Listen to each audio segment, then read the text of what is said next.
Hello hello everyone. तो आज हम स्टार्ट करने वाले हैं क्लास 9 का सबसे यादगार चैप्टर द फ्रेंच रेवोल्यूशन। तो इस चैप्टर की जो स्टार्टिंग होती है वो होती है प्रेजेंट से 1789।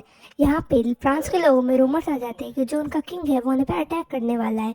तो वो सारे लोग बसीला पे जाके धावा बोल देते हैं। उस समय लुई 16 वहाँ का राजा था जो बना था वहाँ का किंग 1774 में। अब स्टोरी चल जाती है पास्ट में, जब वो राजा बना था तो वहाँ की ट्रेजरी बिल्कुल खाली, क्योंकि इसने बहुत सारे अमेरिकन की हेल्प करी थी जिससे उसके ऊपर बहुत ज़्यादा कर्जा आ गया था। जो फ्रांस की सोसाइटी थी 3 पार्ट्स में डिवाइडेड थी, क्लर्जी, नोबेलिटी और थर्ड स्टेट। सारा का सारा टैक्स पे करना पड़ता है थर्ड स्टेट को, बल्कि वो बहुत गरीब थे। जो क्लर्जीज थे वो चर्च में काम करते थे और नोबेलिटीज करते थे रूलिंग पार्टी में। अब फ्रांस में आते हैं 3 फिलोसफर्स, मॉन्टेस्क्यू, रॉयसी और जॉन लॉकी, और इन तीनों ने दिए अलग अलग सुझाव। वो आप उसमें से पढ़ लेना।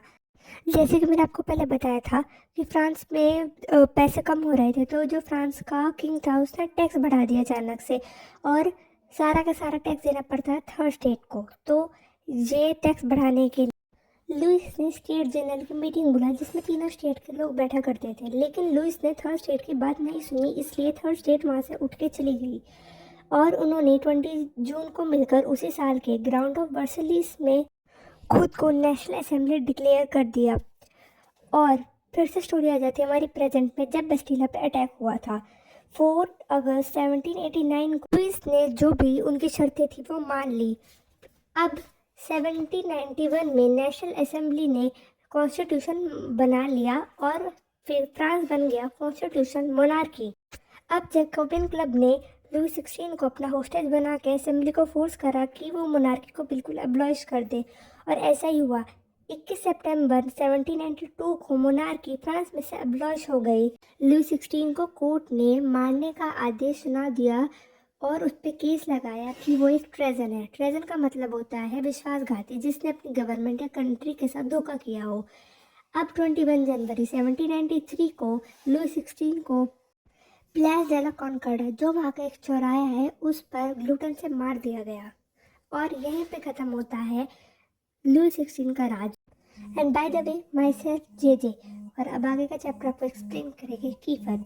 सो hi everyone, myself Keefer. तो आगे का चैप्टर करूंगा मैं आपको एक्सप्लेन, जो होता है रीजन ऑफ टेरर, जो चलता है 1793 से 1794 तक, जिसमें रॉबर्ट्सबेरी जो जैकोबियन क्लब का लीडर था वो बनता है गवर्नमेंट का हेड।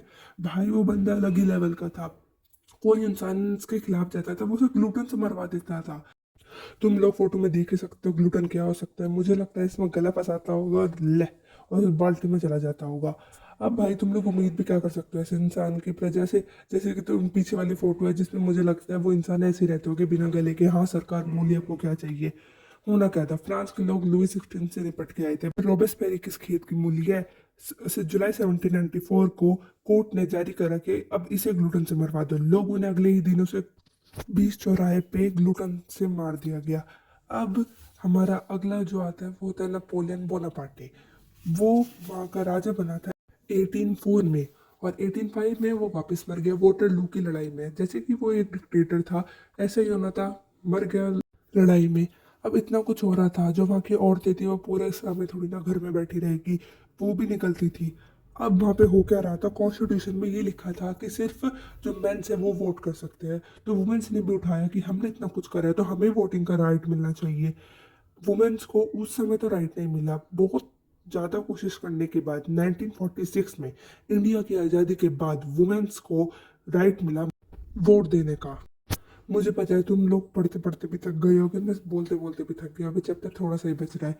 अब कोई जगह है वहाँ पे काम करने के लोग भी चाहिए, तो वहाँ पे जो वो स्लेव्स आते थे वो लाए जाते थे अफ्रीका से। अफ्रीका से अमेरिका में आते थे और फिर अमेरिका से यूरोप के स्टेट्स में आते थे। बस यही चीज़ फ्रांस से 1848 को हटा दी गई। अब जैसे कि वहाँ कोई राजा नहीं था तो जो लोग चाहते थे वो लिखते थे, बोलते थे, अपनी बातें रखते थे। अगर कोई चीज़ गलत है तो उसे गलत कहते थे, कोई चीज़ सही है तो सही कहते थे। अब लोगों को वहाँ पे बोलने की आज़ादी मिल चुकी थी। अब आप लोग समझ ही चुके होंगे ये है वर्ल्ड का पहला सबसे बड़ा रेवोल्यूशन था जो अपने राइट्स के लिए हुआ था।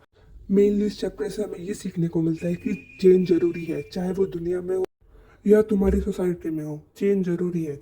बाय, अब मिलते हैं नेक्स्ट वीडियो लेट में। मी स्पीक, तब तक के लिए करिए like and subscribe. Bye bye guys.